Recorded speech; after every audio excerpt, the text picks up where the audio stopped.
Si on prend les 20 dernières années, l'indice S&P 500, donc on parle des 500 plus grandes entreprises américaines, a affiché une performance totale de 617%. Ça veut dire 10% par an.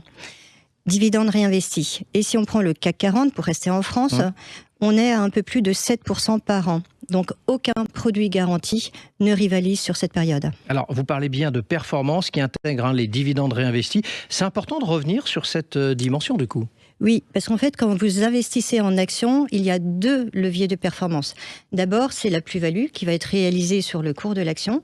Mais de l'autre côté, il y a la source de revenus qui est procurée en fait par le versement de ces fameux dividendes. Et s'ils sont réinvestis, on va profiter de l'effet boule de neige. Si on reprend mon exemple de tout à l'heure, notre S&P 500, si on enlevait les dividendes réinvestis, la performance serait de 411% seulement au lieu des 617 dont je parlais tout à l'heure. Donc ça veut dire un tiers de performance en moins. Et comme on parle de dividendes versés, dans ce domaine-là, en fait, on a des actions qui se distinguent.